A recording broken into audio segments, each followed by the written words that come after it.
नमस्कार भाइयों। ये वीडियो जो मैं बनाने जा रहा हूँ ये एक बहुत सेंसिटिव मुद्दे पे है। और सेंसिटिव मुद्दा है हमारे जो डिफेंस, जो मिलिट्री और पैरामिलिट्री इन्वायरमेंट है और जो सिविल इन्वायरमेंट है, उसके बीच का गैप के ऊपर मैं आपको सामने डिस्कस करने जा रहा हूँ कि जो एक मिलिट्री पर्सनल होता है वो जब वो मिलिट्री में होता है और जो देश की सेवा करता है तो उसके भाव कैसे होते हैं, चाहे वो पैरामिलिट्री में हो, चाहे पुलिस में हो, चाहे वो एयरफोर्स, आर्मी, नेवी में हो। और दूसरी साइड में जब वो वहाँ से रिटायर होके या सर्विस छोड़ के जब बाहर आता है तो उसको कैसा लगता है, वो फीलिंग मैं आपको बताने जा रहा हूँ। और अगर आपको वीडियो अच्छी लगे तो चैनल को सब्सक्राइब कीजिए और वीडियो को शेयर कीजिए। ये मैं फौजी भाइयों के सम्मान में एक वीडियो बनाने जा रहा हूँ। जो हमारे फौजी भाई हैं या पैरामिलिट्री वाले हैं या पुलिस वाले हैं, उनके सभी के सम्मान के लिए मैं ये बातें कहने जा रहा हूँ। और उनको बहुत बहुत सम्मान मिलना चाहिए। कुछ तथ्य मैं आपके सामने रखता हूँ, उसके बाद आप महसूस करेंगे कि वो सम्मान के लायक है, बहुत बहुत सम्मान के लायक हैं। तो इस वीडियो में आपको ये चीज़ महसूस होगी कि कहीं ना कहीं बहुत बड़ा गैप है।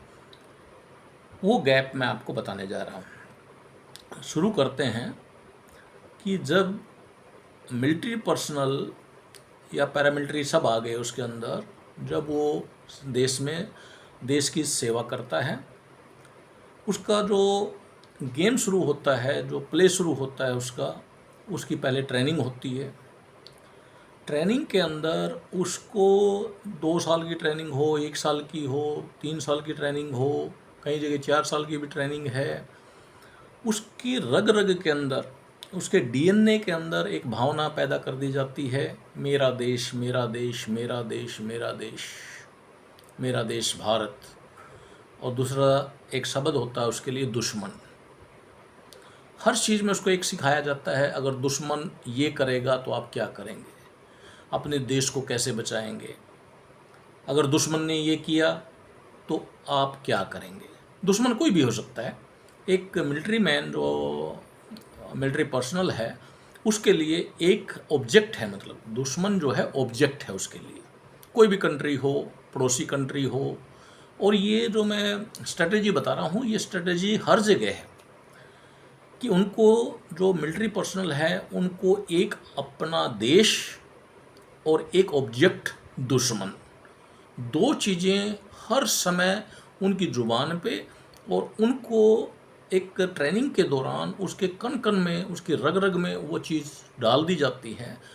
और जब वो ट्रेनिंग करता है तो हर सेकंड उसको सुनने को मिलता है, अगर देश के साथ ऐसा हुआ और दुश्मन ने ऐसे कर दिया तो आप क्या करेंगे, दुश्मन ने ये स्टेप लिया तो आप क्या करेंगे, दुश्मन ने ऐसे किया तो आप क्या करेंगे, दुश्मन ने ऐसे किया तो क्या करेंगे, देश को बचाने के लिए क्या करेंगे।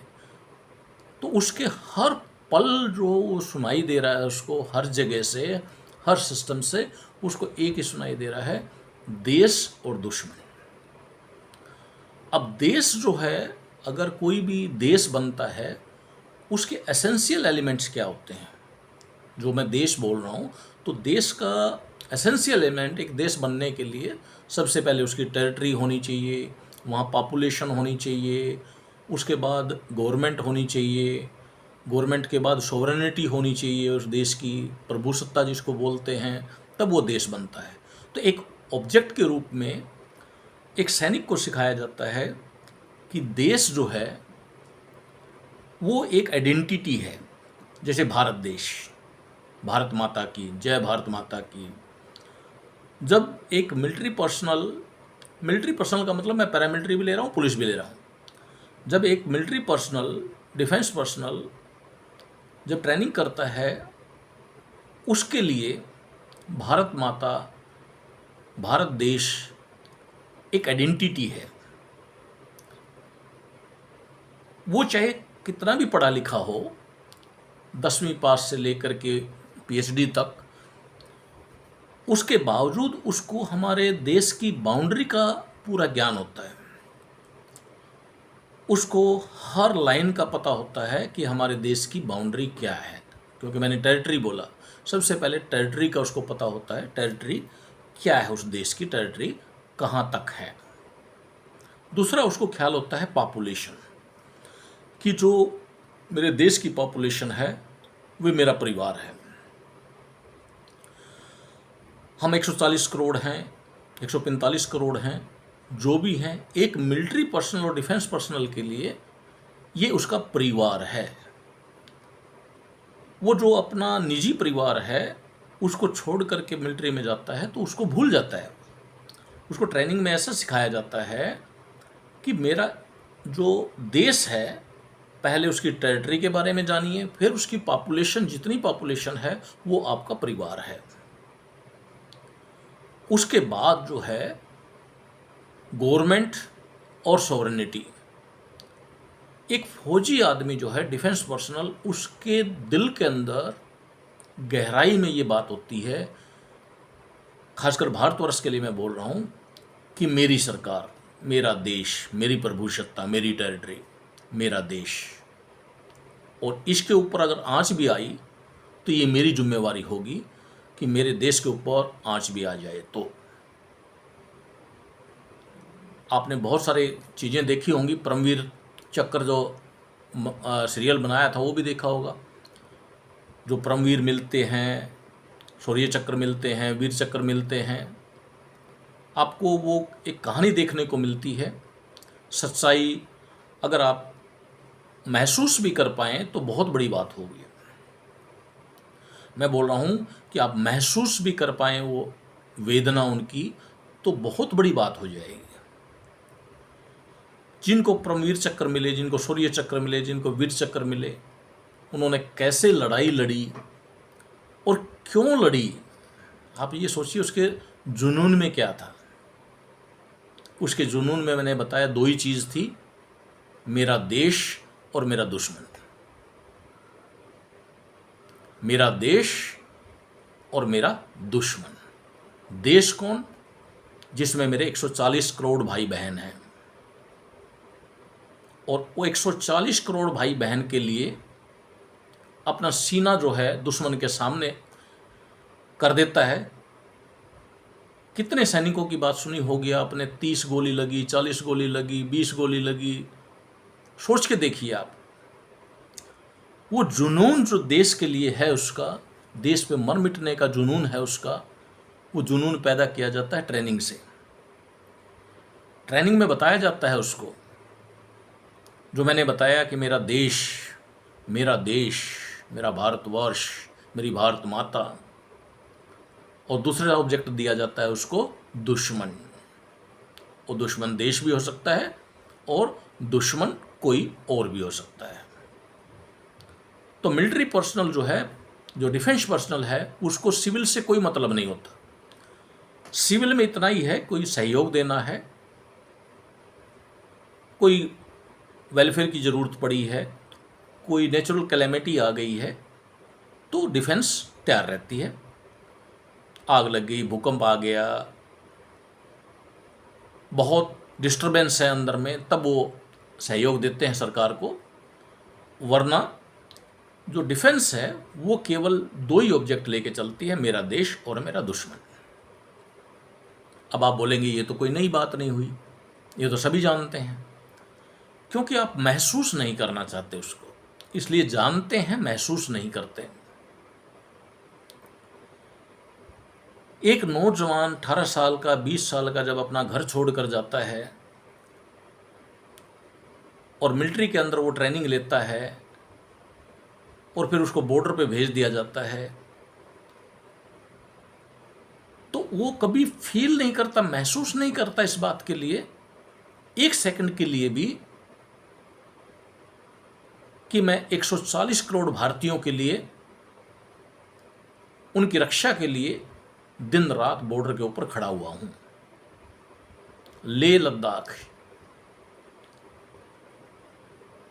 जहां फ्रोस्ट बाइट हो जाता है, फ्रोस्ट बाइट बोलते हैं, बर्फ से जो स्किन है वो निकल जाती है और मांस कट कट के पड़ता है,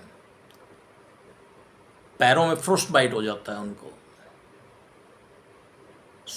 स्नो बाइट कह लीजिए, फ्रोस्ट बाइट कह लीजिए उसको। उस टेम्परेचर में जब आप दो दो हीटर लगा करके घर के अंदर सोते हैं, रूम के अंदर सोते हैं, दो दो हीटर लगा के, आपको हीटिंग चाहिए दिसंबर जनवरी में, उस समय वो सैनिक हथियारों के साथ, ड्रेस के अंदर, यूनिफॉर्म के अंदर उस बॉर्डर के ऊपर ड्यूटी देता है। उसको बिल्कुल भी 1% भी पश्चाताप नहीं है। उसको खुशी है कि मैं अपने 140 करोड़ भारतीयों को सुरक्षा दे रहा हूँ। मेरी वजह से मेरे 140 करोड़ भारतीय, मेरे भारतवर्ष के लोग आराम से सो रहे हैं। उस मिलिट्री पर्सनल को, उस डिफेंस पर्सनल को ट्रांसफ़र के दौरान एक एक बाउंड्री का, एक एक टेरिटरी का, हमारे देश की का मालूम होता है उसको, जम्मू से लेकर के कन्याकुमारी तक, ईस्ट से लेकर के वेस्ट तक, कोस्टल एरियाज, हमारे डिफरेंट स्टेट्स, हमारे पड़ोसी देश जिनसे अच्छे रिश्ते हैं और जिनको मैंने दुश्मन बोला है, उसको एक एक चीज़ का ज्ञान होता है। वो चाहे पढ़ा लिखा बहुत ज़्यादा ना हो, लेकिन उसकी जो ट्रेनिंग होती है, जो मिलिट्री की ट्रेनिंग होती है, वो उसका विजन खोलती है। विजन इतना वाइड होता है उसका कि वो 140 करोड़ भारतीयों को अपना भाई समझता है, अपनी बहन समझता है, अपनी माँ समझता है, अपना परिवार समझता है, और उनकी रक्षा के लिए अपनी जान देने के लिए तत्पर रहता है। उसको कभी भी ऑर्डर मिलता है, अगर रात को ऑर्डर मिलता है सुबह 4 बजे जाना है, तो वो कभी पीछे मुड़ के नहीं देखता। Order means order, order is order. उनके लिए, मिलिट्री पर्सनल के लिए एक वर्ड होता है, order is order, order should be obeyed. वो उस ऑर्डर को मान करके तुरंत चल देता है। उसकी परेशानियों को मैं आपको ज़्यादा नहीं बताऊंगा, वो परेशानी अलग है उसकी। उसको जनरल कंपार्टमेंट में जाना पड़ता है, उसकी रिजर्वेशन नहीं होती, उसको मकान नहीं मिलता, रहने की जगह नहीं होती उसके पास, ट्रैवलिंग टाइम में कोई विशेष सुविधाएं नहीं दी जाती उसको, रातों रात उसकी ट्रांसफ़र हो जाती है, कहाँ जाना है उसको मालूम नहीं होता, कई बार क्या ऑर्डर है उसको ये भी नहीं पता होता। उसके बावजूद वो बैलेंस्ड है, वो अंदर से बैलेंस्ड है बंदा, और यूनिफॉर्म में गर्व महसूस कर रहा है कि मैं अपने सरकार के आदेश पर, अपने सीनियर के आदेश पर, सॉवरेनिटी, प्रभुसत्ता को बचाने के लिए मैं जा रहा हूँ बॉर्डर की तरफ। बहुत सारे एग्जाम्पल दे सकता हूँ, जैसे कारगिल वार हुई। कारगिल वार जब हुई तो बहुत सारे एग्जाम्पल, 24 घंटे लगातार उसके अंदर, बीच में वहीं खड़े होके खाना खा लिया, जस्ट टॉयलेट चले गए। आप ये देखिए 24/7 आवर्स ड्यूटी, और कभी उनको ये गिल्ट नहीं आया, महसूस नहीं हुआ कि मेरी भी अपनी लाइफ होगी, मेरा खुद का परिवार भी होगा, मेरे खुद के माँ बाप भी होंगे, खुद के भाई बहन भी होंगे। कभी महसूस नहीं होता उसको, चाहे वो एयरफोर्स में है, चाहे वो आर्मी में है, चाहे नेवी में है, चाहे पैरामिलिट्री में है, चाहे पुलिस में है, वो कभी महसूस नहीं करता। उसको खुशी होती है कि मैं अपने देश के लिए, अपने समाज के लिए, 140 करोड़ जो मेरे भारतीय हैं, मेरे भाई बहन हैं, मेरा परिवार है, उसकी रक्षा के लिए अडिग हूँ, लगा हुआ हूँ। कारगिल वार के अंदर रातों रात बोल दिया गया कि आपको कारगिल जाना है, लड़ाई लड़नी है। उन डिफेंस पर्सनल की बात कर रहा हूँ मैं, जिन्होंने एक सेकंड में नहीं सोचा और मेरे देश के किसी कोने में कुछ लोग घुस आए थे, उनको बाहर निकालना उनका मकसद था। मेरा देश सुरक्षित रहे, ये भाव लेकर के वो बॉर्डर के ऊपर गए और उन्होंने लगभग 3 साढ़े 3 महीने लड़ाई लड़ी और उनको खदेड़ा वहाँ से। उस समय जब किसी सैनिक की डेड बॉडी वापस आती थी गाँव में, एक जज्बा था, लोगों में बहुत बड़ा जज्बा था और उनको शहीद जो है तगमा दिया गया, पेट्रोल पंप दिए गए, पैसा दिया गया। यहाँ तक ठीक है। मैं जो बात कहने जा रहा हूँ कि उस बंदे को अपने देश की टेरिटरी का, अपने देश के विभिन्नताओं का, क्योंकि मिलिट्री में तो हर स्टेट के लोग रहते हैं, वो हर किसी से कोऑपरेट करके चलता है। सीनियर कोई भी हो सकता है, साउथ इंडियन हो सकता है, नॉर्थ इंडियन हो सकता है, कोई भी हो सकता है। वो सभी को साथ में लेके एक टीम के रूप में काम करता है और कभी भी उनको प्रॉब्लम नहीं आती इस बात में। सिंक्रोनाइजेशन, कोऑर्डिनेशन, लीडरशिप, ये सारी क्वालिटी उसके अंदर होती है। आप मैनेजमेंट लगा दीजिए, जितना मिलिट्री पर्सनल मैनेजमेंट जानते हैं आप उनका मैनेजमेंट देखिए, टीम वर्क देखिए, कोऑर्डिनेशन देखिए, कम्युनिकेशन देखिए, उनका रिवार्ड्स एंड पनिशमेंट पॉलिसी देखिए। और जब वो उसके अंदर रग रग के अंदर ये बात हो जाती है कि 140 करोड़ भारतीय मेरे भाई बहन हैं, मेरा परिवार है, उसकी भावना की अंदाजा लगाइए आप। 140 करोड़ लोगों को वो अपना भाई बहन समझ रहा है, अपना परिवार समझ रहा है और उनके लिए वो कभी भी किसी भी समय अपने प्राण देने के लिए तैयार है। मैं प्राण बोल रहा हूँ, प्राण देने के लिए तैयार है, गोली खाने के लिए तैयार है, लेकिन अपने देश पे 1 इंच की भी आंच ना आए, मेरे 140 करोड़ भारतीय जो है वो आराम से सोएं, इसके लिए वो तत्पर रहता है। ये एक पहलू मैंने आपके सामने रखा कि कोई भी मिलिट्री पर्सनल है, जो यूनिफॉर्म पर्सनल है, वो एयरफोर्स, आर्मी, नेवी, पैरामिलिट्री और हमारे पुलिस वाले, होम गार्ड्स,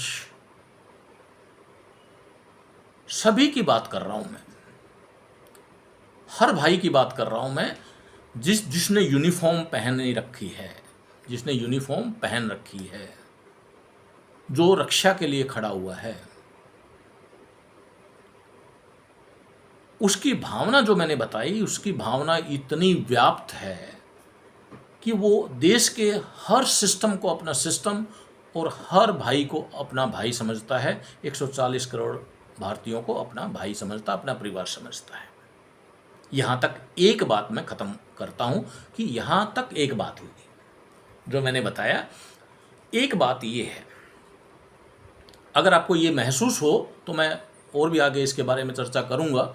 आपको अच्छा लगे तो वीडियो को लाइक करें, चैनल को सब्सक्राइब करें। और दूसरा पहलू पे जो मैं बात करने जा रहा हूँ, ये एक पहलू हुआ। दूसरा पहलू, जहाँ राइट होता है वहाँ ड्यूटीज होती है। राइट के बगैर ड्यूटी नहीं होती और ड्यूटी के बगैर राइट नहीं होता। एक बंदे की ड्यूटी होती है, दूसरे का राइट होता है, दूसरे का राइट होता है, दूसरे की ड्यूटी होती है। Without duty no right, without right no duty. आप कहेंगे ये क्या बात हुई? आप 140 करोड़ भारतीय जो टैक्स दे रहे हैं, उसी से हमारी सरकार चलती है और उसका एक हिस्सा जो है हमारी सुरक्षा के ऊपर जाता है, जिसमें हथियार खरीदे जाते हैं, सैनिकों की सैलरी है। अब आपका राइट है ये कहना कि बहुत सारा खर्चा जो है हमारी सरकार सेना के ऊपर खर्च करती है। बिल्कुल सही बात है। जो राइट है,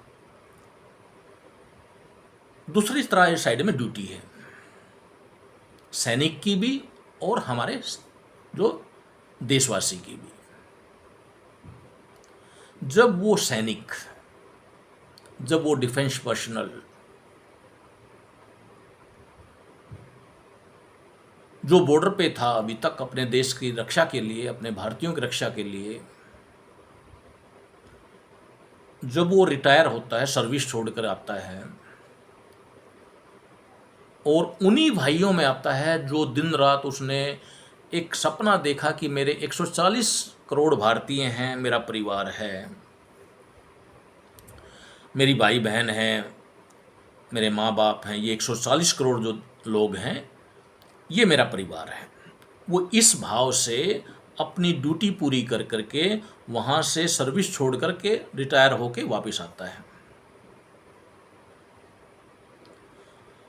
जब वो वहाँ से वापस आता है, सबसे पहले ज़रूरत होती है उसको एक छोटा सा मकान हो, रहने के लिए अपना मकान हो। मैं शुरू वहीं से करूँगा और वहीं आऊँगा जहाँ से मैंने शुरू की थी बात। जब वो सर्विस छोड़ करके बाहर आता है और वो इस उम्मीद के साथ आता है कि मेरा परिवार, ये पूरा देश मेरा परिवार है, और उसका विजन इतना वाइड होता है कि वो कुछ भी छोड़ सकता है, कुछ भी देने के लिए तैयार है। लेकिन जब वो पहली मंजिल पार करता है, अपने परिवार में जाता है, जहाँ से वो परिवार को छोड़ के गया था, अपने माँ बाप भाई जो हैं, बहन, अब वो 30 साल की अगर मान लो सर्विस करके आया है, वो भाव वही पैदा करता है जिस दिन वो छोड़कर गया था उन परिवार को। उस परिवार को जिस दिन वो छोड़ के गया था, वही भाव उसके दिल में होता है कि मेरा भाई भी वैसा ही होगा, मेरी माँ भी वैसी होगी, मेरी बहन भी वैसी होगी, क्योंकि वो तो साल में छुट्टी आता है, 6 महीने में छुट्टी आता है, और छुट्टी के दौरान 20 दिन जो है कुछ मैनिपुलेटिव एक्टिविटीज़ होती हैं जो वो समझ नहीं पाता। वो उसी भाव में रहता है कि मेरा परिवार। लेकिन जब वो इस परिस्थिति में आता है कि उसको रहने के लिए घर चाहिए, तो पहली ठेस जो लगती है उसको, पहली ठेस वहाँ लगती है उसको। फिर वो सोचता है चलो टाइम बदल गया, थोड़ा बहुत चेंज आता है परिवारों में। अब वो, क्योंकि उसका विजन तो बहुत वाइड है, वो 2 पैसे जो रिटायरमेंट पे उसके बचते हैं, वो पैसे लेकर के मार्केट में निकलता है। जो रिटायरमेंट के ऊपर पैसा मिला है उसको, एक छोटी सी पेंशन मिली है, थोड़ा सा CSD कैंटीन की फैसिलिटी, आजकल तो CSD कैंटीन की बराबर रेट जो है वो आपके मॉल्स में मिल जाते हैं, उतने ऑफर मिल जाते हैं, कोई बड़ी बात नहीं है। तो उसको एक कैंटीन, छोटी सी फैसिलिटीज़ और छोटी सी पेंशन और कुछ पैसा उसको दिया जाता है। उसमें ऑफिसर्स भी हैं, जवान भी हैं, कोई दिक्कत नहीं है उसमें, वो मैं सभी के लिए बोल रहा हूँ। ऑफिसर का थोड़ा सा स्टैंडर्ड अप होता है, जवान जो है थोड़ा सा कम में निर्वाह कर लेता है, इतना ही फ़र्क है बस। अब जब वो बाहर निकलता है तो किसी एजेंट के पास जाता है कि मुझे 100-150 गज का प्लाट चाहिए। वो ईमानदार है, प्योरिटी में है, वो बिल्कुल प्योर है दिल से, उसने अपना देश समझा है, ये सारे अपने भाई समझे हैं, अपना परिवार समझा है। तो वो प्रॉपर्टी डीलर को जाकर के बोलता है कि मैं डिफेंस पर्सनल हूँ, मैं डिफेंस से आया हूँ, मैं एयरफोर्स से आया, आर्मी से आया, नेवी से आया या पुलिस से आया।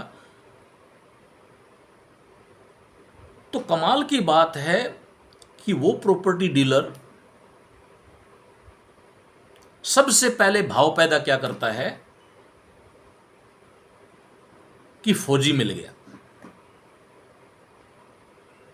देखिए कितना फ़र्क है, भावना में कितना फ़र्क है, उसका विजन इतना वाइड है। उस आदमी ने अपना दिल लगा करके उसको बता दिया, भाई मुझे इतना प्लॉट चाहिए और ये बात है। उसने अपना परिवार माना है उसको। और प्रॉपर्टी डीलर जो हैं वो अब उसको एक मुर्गा समझते हैं, शिकार समझते हैं। बकरा मिल गया, फौजी बकरा मिल गया, इस तरह से वर्ड यूज करते हैं। फौजी पागल मिल गया, मैंने देखा है, मैं एग्जाम्पल बाय नेम नहीं दे सकता। अब आप सोचिए, उस बंदे के ऊपर जो मैंने पहला पहलू आपको क्लियर किया था और ये दूसरा पहलू क्लियर कर रहा हूं। पहली ठेस उसको परिवार से मिलती है, दूसरी ठेस जो है जैसे समाज में निकला, उसको रहने को छोटा सा मकान चाहिए था।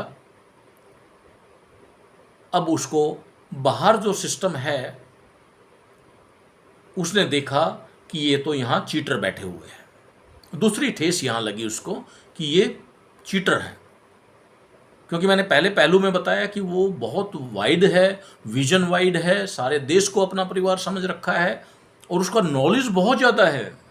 उसको टेरिटरी का पता है, इंडिया की टेरिटरी का। और ये जो प्रॉपर्टी डीलर बैठा है या ये गांव वाला जो लोट बैठा है आसपास उसके, इनको तो कुएं के मेंढक हैं।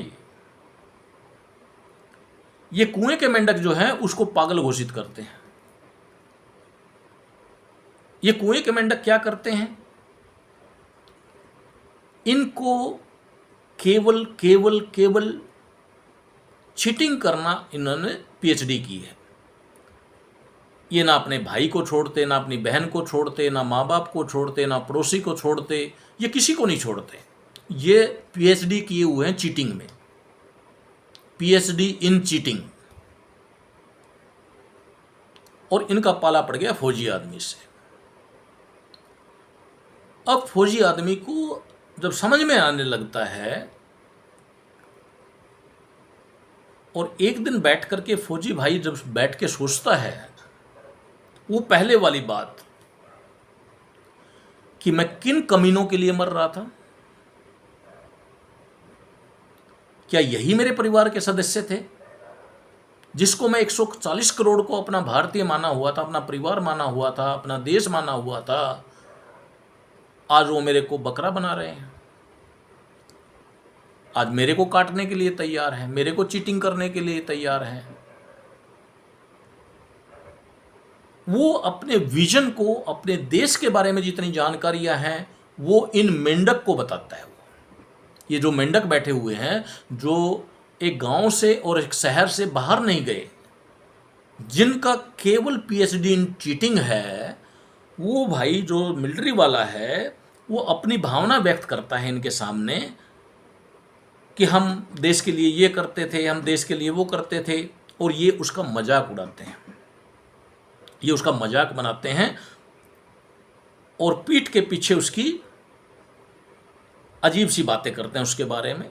इनको ये नहीं पता है कि तुम कुएं के मेंढक हो,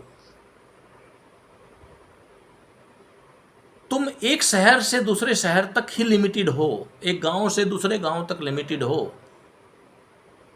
इस बंदे ने हमारे सारे देश के स्टेट्स, पूरी टेरिटरी, इवन नेवी वाले लोग जो हैं, हमारे भाई नेवी के हैं, वो बाहर तक, समंदर तक, आसमान तक, हमारे आर्मी वाले भाई, एक एक हिस्सा जो है देश का उनकी जानकारी में है। और इनका, ये जो लोग फौजी को फौजी पागल या कोई ऐसा वर्ड यूज करते हैं, या फौजी को बकरा बोलते हैं किसी चीज के लिए कि बकरा मिल गया, फिर वो बाजार में निकलता है, किसी भाई के पास बैठता है, नया नया सिस्टम होता है, गांव में है या छोटे टाउन में है, शहर में है, तो इसके विजन को एक मजाक बनाया जाता है दूसरों के द्वारा। अब मैं वही पहलू पे आता हूं, पहले वाले पहलू पे, जिस चीज को इस फौजी भाई ने अपना पूरा परिवार समझा। इस देश को हर सांस के अंदर उसने एक मंत्र की तरह रटा, मेरा देश मेरा देश मेरा देश मेरा देश, मेरा दुश्मन मेरा दुश्मन मेरा दुश्मन। दो ही इसने मंत्र लिए थे, एक मेरा देश, मेरे 140 करोड़ भारतीय, और दूसरा मेरा दुश्मन। जब ये वापस इस सोसाइटी के अंदर आता है और हर कदम पे इसको धोखा मिलता है, हर कदम पे इसको धोखा मिलता है, और ये देखता है कि जिसको मैं देश बोल रहा था, 140 करोड़ भारतीयों का देश बोल रहा था, वहां तो हर आदमी एक देश है। हर आदमी अपने 2 बच्चे 4 बच्चे, बीबी, माँ बाप, इसी को देश समझे हुए है। बाकी लोगों का जो विजन है, उनका विजन इतना है कि मेरे बच्चे, मेरी बीबी, मेरे माँ बाप, मेरा घर, मेरा प्लॉट, मेरा पैसा, मेरी गाड़ी, यही उनके लिए देश है। जब ये मिलिट्री पर्सनल इस चीज को देखता है कि मैं तो 140 करोड़ को अपना परिवार समझे हुए था, एक देश समझा हुआ था कि भारत देश है मेरा, इसके अंदर तो 140 करोड़ देश हैं। हर बंदा जो है वो अपने परिवार को ही देश समझे हुए है। मैं सभी को नहीं बोल रहा, देशभक्त बहुत हैं, मैं ऐसे नहीं कह रहा कि एक ही लाइन में नहीं ले रहा सभी को। सिविल के अंदर भी देशभक्त बहुत हैं। उन देशभक्तों का मैं दिल से रिस्पेक्ट करता हूं, उनको नमस्कार करता हूं, जो देश के अंदर रह करके वही विजन रखते हैं जो मिलिट्री पर्सनल है। उसको भी मैं मिलिट्री पर्सनल में ही गिन रहा हूं। जो भाई अंदर रह करके, सिविल में रह करके वही काम कर रहा है जो मिलिट्री पर्सनल काम कर रहा है, उसको भी मैं मिलिट्री पर्सनल ही बोल रहा हूं।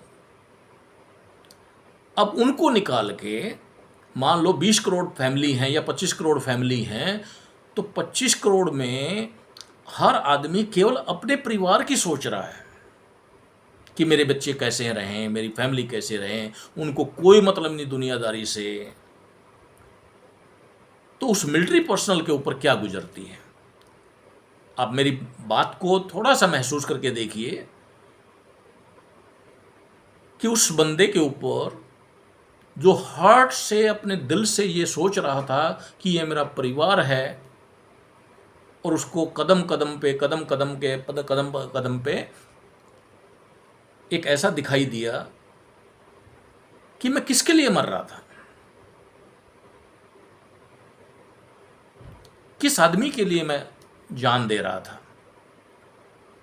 इन लोगों के लिए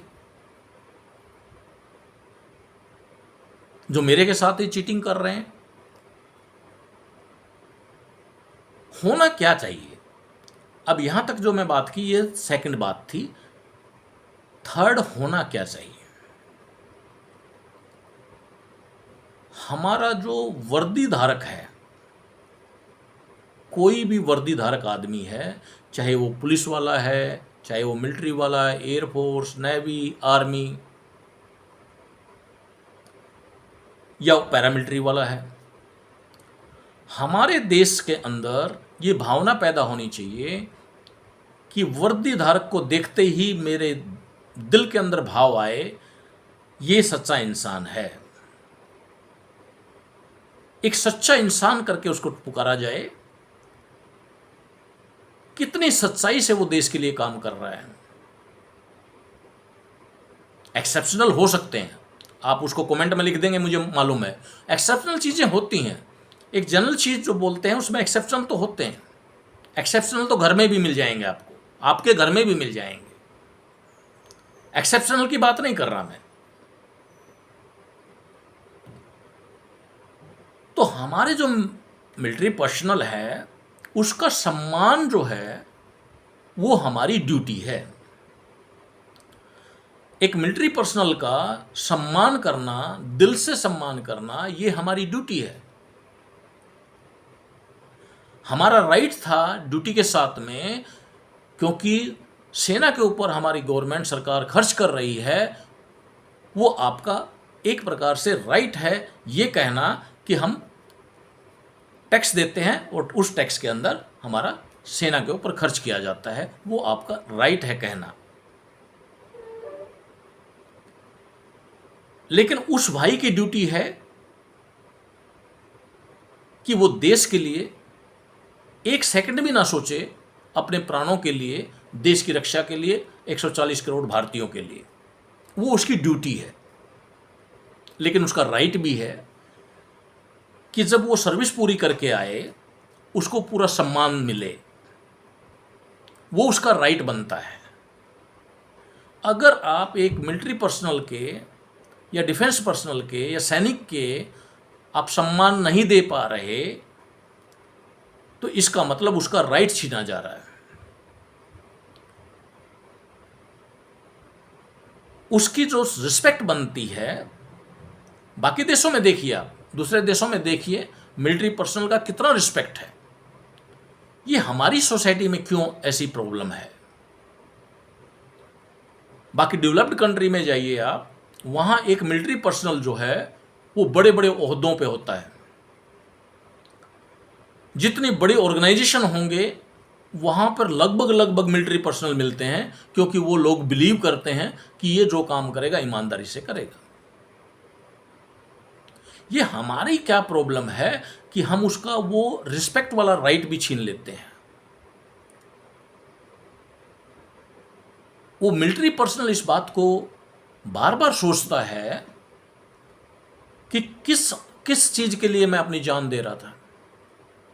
उसको ठेस पहुंचती इस बात से कि जिन लोगों के लिए मैं अपनी जान देने के लिए तैयार था, जिन लोगों के लिए मैं -20 डिग्री -30 डिग्री टेम्परेचर में ड्यूटी कर रहा था, जिसमें फ्रोस्ट बाइट हो रखा था मेरे को, जिसमें गर्मी में जैसलमेर में 50 डिग्री 52 डिग्री के गर्मी के अंदर मैं ड्यूटी पे खड़ा था अपने भाइयों की रक्षा के लिए। मैंने रात देखी न दिन देखा, रात को बोला पूरी रात ड्यूटी किया, दिन देखा दिन की ड्यूटी किया, 24 घंटे ड्यूटी किया। मैंने कभी बोदर नहीं किया। किन के लिए? उसको अपने में एक गिल्ट आने लगता है कि किसके लिए कर रहा था मैं। अगर आप लोग सम्मान देंगे तो उसको ये गिल्ट नहीं आएगा, वो कुंठित नहीं होगा। आपको सम्मान देना पड़ेगा। That is his right. He has completed his duty on border. Now you have to give the respect to him. That is his right. When he was doing the duty on the border, never he bothered about anything. Never he bothered about the temperature. He was thinking about enemy only. Enemy should not enter in my territory. That was his thought. Never is bothered about anything. लेकिन हम क्या करते हैं? हम उसका वो एक right, हमारा समाज अगर चाहे तो उसको पूरा सम्मान मिले, कम से कम चीटिंग ना हो। क्योंकि वो 30 साल जो सर्विस करके आया है, 25 साल करके आया है, वो आपको एक प्रकार से आइसोलेशन में रहा है। वो अपना मिलिट्री जो दायरा था उसका, मिलिट्री पर्सनल थे, उनके बीच में रहा है। और मैंने बताया उसको ट्यून किया गया है देश और दुश्मन। अब जब वो वापस आता है तो हमारा समाज की एक ड्यूटी बनती है कि उस बंदे को पूरी रिस्पेक्ट दें। रिस्पेक्ट क्या दे सकते हैं हम? कम से कम उसके साथ चीटिंग ना करें। वो जिस भी योग्य है उसको उस पद तक जाने दिया जाए, उसके काम की ईमानदारी को देखा जाए, उसको अप्रिशिएट किया जाए, समाज उसको एक रिस्पेक्टेड पोस्ट के ऊपर रखें और उनको पूरा रिस्पेक्ट दें। इसमें कुछ नहीं लगता हमारा, जैसे उसने दिन रात हमारे लिए किया, हम इतना ही कर सकते हैं कि कोई भी बात ऐसी ना कहें कि हमारे डिफेंस पर्सनल जो हैं उनको बुरा लगे। मेरी समाज की जिम्मेवारी है, मैं समाज के ऊपर जिम्मेवारी दे रहा हूँ। अगर ये वीडियो ठीक लगे तो आप सब्सक्राइब कीजिए, आगे अपने भाइयों को भेजिए वीडियो। तो इस समाज की जिम्मेवारी मैं दे रहा हूँ। इस समाज को जितने हमारे कवि भाई हैं, जितने हमारे गायक भाई हैं, जितने वक्ता हैं, जो भी सामाजिक कार्य कर रहे हैं, उनको इस चीज़ को थोड़ा सा आगे बढ़ाना पड़ेगा कि जो सैनिक हैं, चाहे वो ऑफिसर्स हैं, चाहे वो जवान हैं, उनको हम रिस्पेक्ट दें पूरे दिल से और कम से कम उनके साथ चीटिंग ना करें। वो जिस भी योग्य हैं उनको वहाँ तक जाने दें और समाज के अंदर उनको अगर विशेष स्थान नहीं दे सकते तो स्थान तो दें। वो वहाँ भी आइसोलेशन में थे, अगर आप ऐसा बिहेवियर उनके साथ करेंगे तो यहाँ भी वो आइसोलेशन में चले जाएंगे। उनकी लाइफ के बारे में आप अगर जानकारी लेना चाहें, कभी किसी मिलिट्री पर्सनल के पास बैठ के बात करना। आप सोच भी नहीं सकते जिन परिस्थितियों में वो ड्यूटी करते हैं, जिन परिस्थितियों में उन्होंने ड्यूटी की है, आप कभी शायद किसी पिक्चर में, मूवी में देख सकते हैं, उसके सिवाय आप महसूस नहीं कर सकते। तो आपकी ड्यूटी जो है वो ड्यूटी इतनी है कि उसका राइट जो बनता है एक रिस्पेक्ट का सोशल में, वो रिस्पेक्ट उसको पूरा मिले। वो रिस्पेक्ट देने से क्या होगा, उसको लगेगा कि मैं अपने परिवार में आया हूं। जिसको मैं अपना परिवार समझता था वास्तव में मेरा परिवार है। उसको कमेंट मत कीजिए, भद्दे कमेंट मत कीजिए उसको। एक अनपढ़ आदमी देखता हूं मैं कि वो फौजी को फौजी पागल बोलता है। जिसको खुद को ये नहीं पता कि जीवन कैसे जीना है, कहाँ तक जाना है, क्या डिसीजन लेने हैं, क्या प्लानिंग करनी है, वो एक डिफेंस वाले को फौजी पागल बोल देता है। कमाल की बात है भाई। आपको क्या पता उसको कितना वाइड विजन है उसके पास, किन परिस्थितियों में उसने काम किया है, उसको देश का एक एक कोना मालूम है, उसकी स्ट्रेटजी होती है, कितनी भी विपत्ति आ जाए उस विपत्ति से निकल सकता है। तो समाज को चाहिए कि हमारे जो वर्दी धारक भाई हैं, चाहे वो मिलिट्री है, पैरामिलिट्री है, पुलिस है, उनको पूरा सम्मान मिले। ये उनका राइट है सोसाइटी के अंदर। और मैं इस वीडियो को यहीं ख़त्म करता हूं और आप सभी से उम्मीद करता हूं कि आप उनको पूरा सम्मान देंगे। वो उनका राइट बनता है, उनका राइट छीनने की कोशिश मत कीजिए। उनकी डिग्निटी को, राइट टू डिग्निटी आप उनको दीजिए और उनको भी ऐसा लगना चाहिए कि मैं अपने परिवार में आया हूं। जिस परिवार के लिए मैं 30 साल 35 साल जो है वो बॉर्डर के ऊपर खड़ा रहा, उसको लगना चाहिए कि यस, मैं अपने परिवार में आया हूं। अगर आपसे सहायता नहीं हो सकती, वैसे तो हमें सहायता करनी चाहिए उसकी, लेकिन अगर आपसे सहायता नहीं हो रही तो कम से कम सम्मान तो दीजिए। मैं केवल सम्मान की भीख मांग रहा हूं उन सैनिक भाइयों के लिए, तो आप उनको सम्मान तो दीजिए। सम्मान तो उनका बनता है, उनका राइट बनता है सम्मान। अदरवाइज